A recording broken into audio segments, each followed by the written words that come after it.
மரணத்திலிருந்து எமது தேவன் உயிர்த்தெழுந்தார் என்று கூறி அந்த செய்தியை பாடலாக கூறிவிட்டு சென்றனர் எமது பரிதோமா ஆலய பாடகர் குழுவினர். அவர்களுக்கு எனது மனமார்ந்த நன்றிகளை தெரிவித்துக் கொள்கின்றேன்.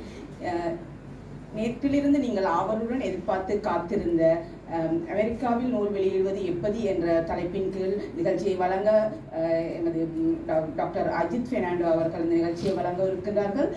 அவரை பற்றிய விவரத்தை உங்களுக்காக வழங்குவதற்கு பிரதர் ஆஸ்டின் அவர்களை மேடை கலைக்கின்றனர்.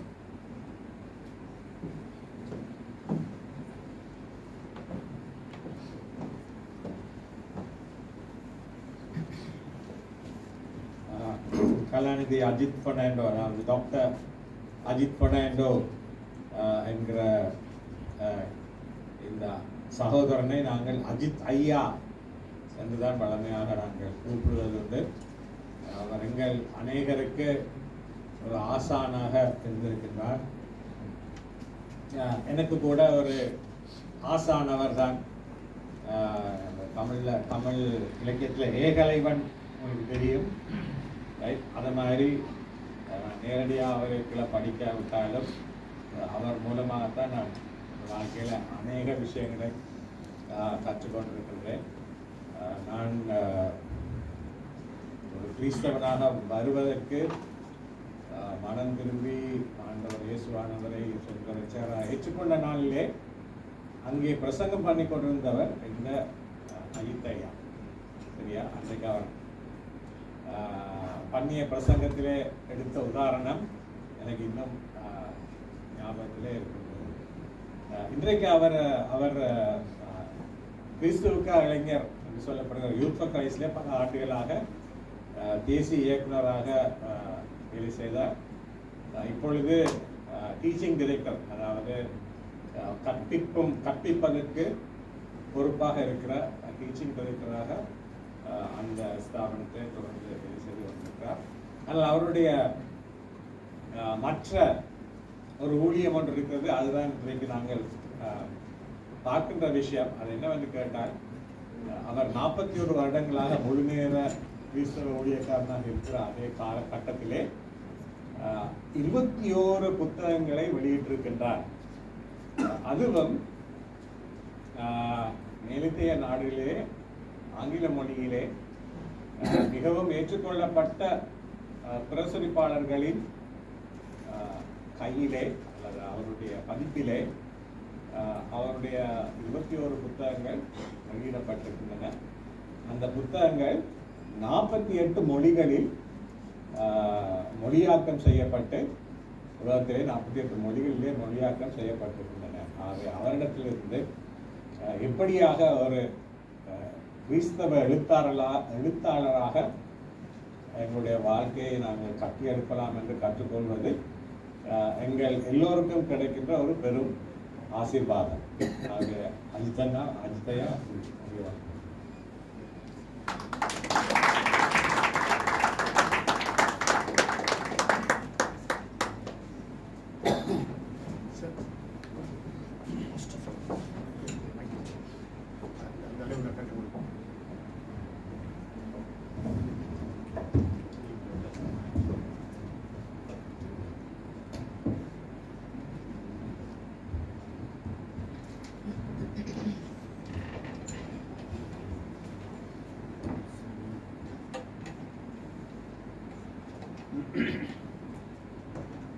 I think I need to tell our Indian brothers and sisters that Ayya in Sinhalese is Anna, not sir.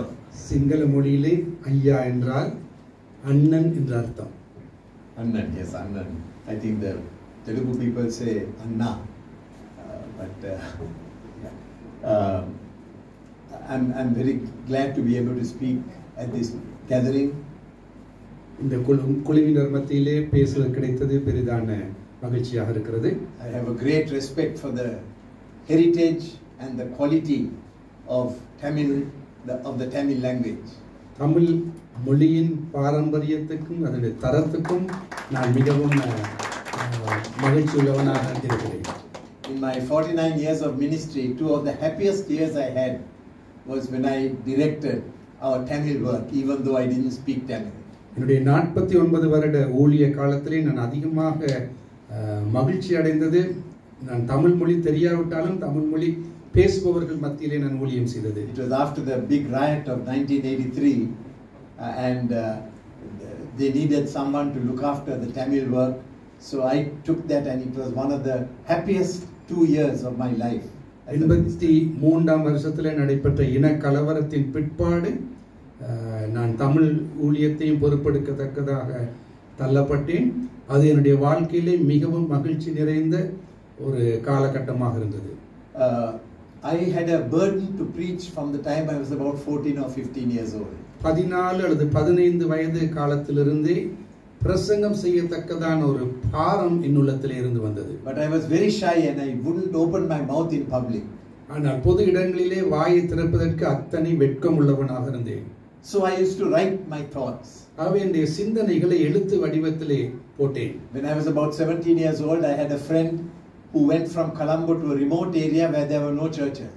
17ஆம் வயதிலே கொழும்பிலிருந்து ஆலயமே இல்லாத ஒரு பிரதேசத்துக்கு ஒரு வாலிபன் சென்றார். So I used to send him a sermon every Monday. ஒவ்வொரு திங்கட்கிழமையும் என்னுடைய பிரசங்கம் ஒன்றை அவருக்கு நான் அனுப்புவேன். So I realized that I like to write. ஆகவே நான் அப்பொழுது புரிந்து கொண்டேன் நான் எழுத விரும்புகிறேன் என்பதாக. The student Christian movement in my school did a magazine and I would write an article to that magazine. என்னுடைய பாடசாலையில் உள்ள அந்த மாணவர்களின் அந்த எழுத்து கழகத்தினருக்கு மத்தியிலே நான் எழுதி நான் கொடுப்பதுண்டு. My father also, he was a layman, but he used to write articles, so inspired by him, I also began to write. என்னுடைய தகப்பனாரும் ஒரு சாமானிய விசுவாசியாக இருந்தார், அவரும் எழுதுகிற பழக்கம் உள்ளவராக இருந்தார். So little by little the conviction came, maybe I am called to be a writer. காலம் செல்ல செல்ல எனக்குள்ள ஒரு உள்ளுணர்வு ஏற்பட்டது, நானும் எழுதுகிறவனாக இருக்க வேண்டும் என்பதாக. So my weakness, which was my nervousness, turned into a blessing. ஆகவே நான் made me write. எந்த காரியத்தை குறித்து அச்சமுள்ளவனாக பலவீனம் உள்ளவனாக உணர்ந்தேனோ அந்த காரியத்திலே நான் எழுத்தாற்றல் மூலமாக முன் செல்லத்தக்கதாக அதை தூண்டியது. The first major writing project I did was my thesis. முதலாவது நான் செய்த முக்கியமான ஒரு எழுத்து வேலை என்னவென்றால் என்னுடைய தீசிஸை எழுத ஆரம்பித்தேன். It was a Master of Theology in New Testament from Fuller Theological Seminary. அங்கே மாஸ்டர் ஆஃப் தியாலஜி என்கிற பட்டத்திலே ஃபுல்லர் செமினரியிலே நான் அந்த பணியை நான் மேற்கொண்டேன். And I thought I'm writing something about eternal punishment that needs to be resurrected in our country. The ideas need to be brought back into circulation in our country. So I thought I will write on that. நான் நினைத்தேன் அந்த நித்திய அழிவு சம்பந்தமான அந்த கருத்தை நம்முடைய நாட்டினருக்கு கொண்டு வர வேண்டும் என்பதாக நான் உணர்த்தப்பட்டேன். And I told my advisor, I'd like to publish this, so can you let me do a little longer than usual thesis? ஆகவே அதை நான் செய்யத்தக்கதாக எனக்கு இன்னும் கொஞ்சம் காலம் தர முடியுமா என்பதாக அந்த தீசிஸ் அனுமதிப்பாளர்களிடம் கேட்டேன். So my thesis became about 80,000 words. ஆகவே என்னுடைய தீசிஸ் ஏறக்குறைய 80,000 சொற்களுடைய ஒரு தீசிஸாக மாறியது. And I looked for a publisher for about 5 years. 5 வருட காலமாக அதை பப்ளிஷ் பண்ணுவதற்கு அதை பிரசுரிப்பதற்கான ஒருவரை நான் தேடினேன். But I couldn't find anybody. யாரையுமே என்னாலே கண்டுகொள்ள முடியவில்லை. Finally a publisher in India took it on. இந்தியாவில் இருக்க ஒரு பப்ளிஷர் அதை பொறுப்பெடுத்தார். And in 1982 my first born came. 1982 வருஷத்திலே முதலாவதாக அது பிறந்தது. Unfortunately the firstborn was deformed. துக்ககரமாக அந்த முதலாவது பிறந்த அந்த நூல் அது